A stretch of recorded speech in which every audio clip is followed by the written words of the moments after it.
నాలో నగల శివుడు నీలో నగల శివుడు లోకములేలగలడు కోరితే శోకము బాపగలడు.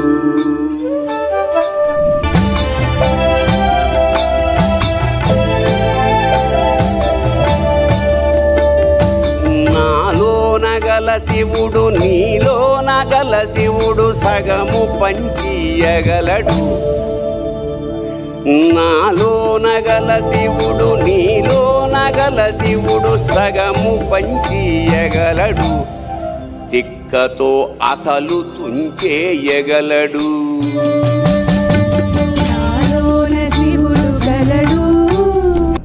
ఆ పరమేశ్వరుడు మహానందపడుతున్నాడు. కారణం ఏమిటంటే శివుడు ఇవాళ చంద్రబాబు గారిని ధరించి చంద్రశేఖరుడయ్యాడు. శిఖ మీద ధరించాడు కాబట్టి చంద్రశేఖరుడు. ఒక బిజినెస్ మ్యాన్కి బాగా డబ్బులు వచ్చాయి.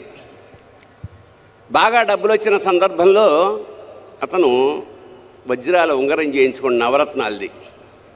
మరి ఏం కక్కుర్తి పడ్డాడో కొంచెం తక్కువ వచ్చింది అందులో బంగారం.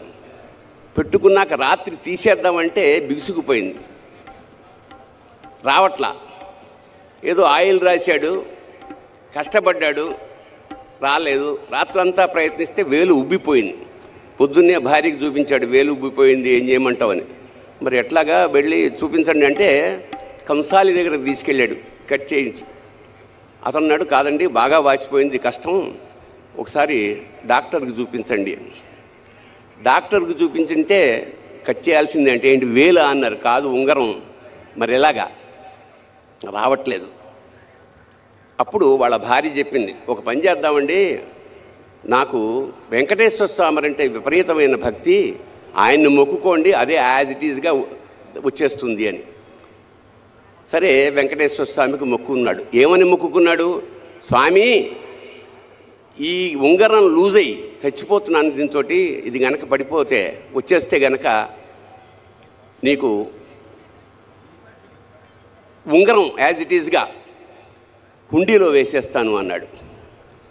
వెంకటేశ్వర స్వామి ఇలాంటి విషయాల్లో చాలా హాయిగా చిరునవ్వు నవ్వుతూ అలాగే అన్నాడు. కట్ చేస్తే నెక్స్ట్ డే కల్లా వాపు తగ్గిపోయి ఉంగరం వచ్చేసింది. చెప్పాను నేను వెంకటేశ్వర స్వామిని నమ్ముకుంటే ఎలా ఉంటుందో అని. వెంటనే తిరుపతి ప్రయాణం అయ్యారు వీళ్ళు. తీరా అక్కడికి వెళ్ళేసరికి పేపర్లో గుండె పగిలే వార్త ఏమిటంటే బంగారం ధర అమాంతంగా 100 రెట్లు పెరిగిపోయింది. అంటే ఇప్పుడు 50,000 ఉన్నది 5 లక్షలు అయింది అనుకోండి. ఇంత డబ్బు ఉంగరం వేస్తానన్నాను, ఇదేమిటిది అని చెప్పి అతను వెంకటేశ్వర స్వామితో మళ్ళీ ఒక కాంట్రాక్ట్ ఒప్పుకున్నాడు. స్వామి నేను ఉంగరం వేస్తానన్నది లాస్ట్ మంత్, అప్పుడు బంగారం ధర ఇంతే ఉంది, ఇప్పుడు దానికి నీకు సంబంధం లేదు, అంచేత అప్పుడు దాని ఖరీదు 50,000 రూపాయలు కాబట్టి ఆ 50,000 వేసేస్తాను అని 50,000 పొట్లం కట్టి ఓం గోవిందా గోవిందా అని హుండీలో ఆ డబ్బులు వేసేసాడు. దాంతోపాటు ఉంగరం కూడా పడిపోయింది. అందుకే వాడిని వడ్డీ కాసుల వాడు అంటాడు. అంచేత దేవతలతోటి మనం బేరం చేయకూడదు. అంచేత భక్తి అంటే నిష్కామ భక్తి, నిశ్చల భక్తి ఉండాలి. మరి మనం ఇవాళ మహాశివరాత్రి సందర్భంగా శివుడిని వెతుక్కుంటున్నాం. శివుడు ఎక్కడుంటాడు? ఎక్కడ ఉండడు? సర్వాంతర్యామి కదా. నీలోనూ ఉంటాడు, నాలోనూ ఉంటాడు. నాలోన శివుడు గలడు, నీలోన శివుడు గలడు. నాలోన శివుడు గలడు, నీలోన శివుడు గలడు. నాలోన శివుడు గలడు,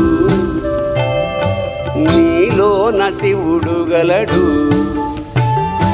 నాలోన గల శివుడు నీలోన గల శివుడు లోకములేలగలడు. నాలోన గల శివుడు నీలోన గల శివుడు లోకములేలగలడు కోరితే శోకము బాపగలడు.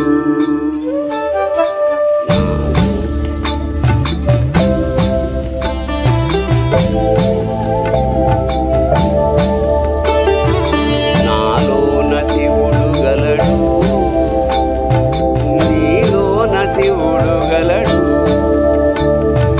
నాలోన గల శివుడు నీలోన గల శివుడు గంగ పైకెత్తగలడు. నాలోన గల శివుడు నీలోన గల శివుడు గంగ పైకెత్తగలడు. పాపులను తుంగలో తొక్కగలడు.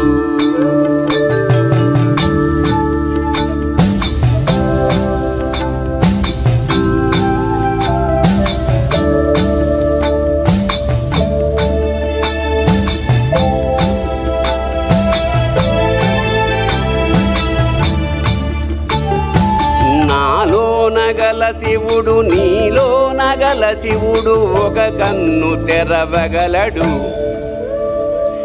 నాలోన గల శివుడు మీలోన గల శివుడు ఒక కన్ను తెరవగలడు. వద్దంటే రెంటిని మూయగలడు.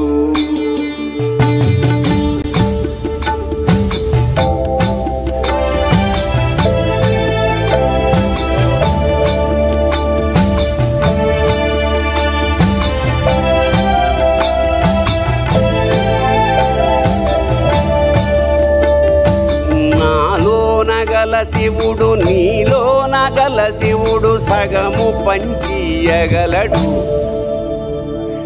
నాలోన గల శివుడు నీలోన గల శివుడు సగము పంచియగలడు. తిక్కతో అసలు తుంచేయగలడు. నాలోన శివుడు గలడు, నీలోన శివుడు గలడు. నాలోన శివుడు గలడు,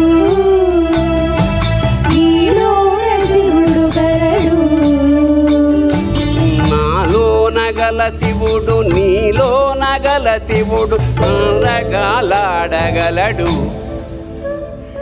నాలోన గల శివుడు నీలోన గల శివుడు నాటకాలాడగలడు. తెరదించి మూట కట్టేయగలడు. నాటకాలాడగలడు. తెరదించి మూట కట్టేయగలడు. నాటకాలాడగలడు. తెరదించి మూట కట్టేయగలడు.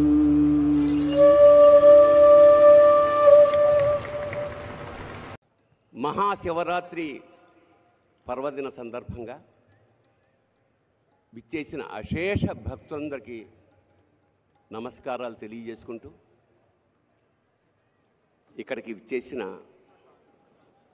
మన ప్రియతమ ముఖ్యమంత్రి నారా చంద్రబాబు నాయుడు గారికి మనస్ఫూర్తిగా నమస్కారాలు చేసుకుంటూ, ఇవాళ మహాశివరాత్రి. శివరాత్రి ప్రతి నెల వస్తుంది. దాని పేరు మాస శివరాత్రి. ఏడాదికి ఒక్కసారి వచ్చేదే మహాశివరాత్రి. ఈ మహాశివరాత్రి సందర్భంగా ఆ పరమేశ్వరుడు మహానందపడుతున్నాడు. కారణం ఏమిటంటే, శివుడు ఇవాళ చంద్రబాబు గారిని ధరించి చంద్రశేఖరుడయ్యాడు. శిఖ మీద ధరించాడు కాబట్టి చంద్రశేఖరుడు. అలాంటి ఇవాళ తెలుగు జాతంతా గర్వపడేలాగా భవిష్యత్ నిర్దేశనం చేస్తున్న ఆ మంత్రి మండలందరికీ చాలా ఆనందంగాను గర్వంగాను నమస్కారం చేసుకుంటూ, సామాన్య స్థాయి నుంచి ఇవాళ అంచెలంచెలుగా ఎదుగుతూ ఒక మహావటవృక్షంలా తయారైన వంశీకృష్ణ గారికి నిజంగా అభినందనలు తెలియజేస్తూ, ఇవాళ ఇంత మహాసభని ఏర్పాటు చేయగలిగారు. అలాగే మహా టీవీ ఇవాళ మహాభక్తి టీవీగా కూడా ఇవాళ నుంచి ఆరంభమైంది. ఇంకా భక్తి ఎల్లడలా యావత్ ఆంధ్రదేశం 2 రాష్ట్రాలకి వెదజల్లుతుందని మనస్ఫూర్తిగా నమ్ముకుంటూ, భక్తి అంటే విభక్తము కానిది భక్తి, అచంచలమైన ఏకారాధన మాట.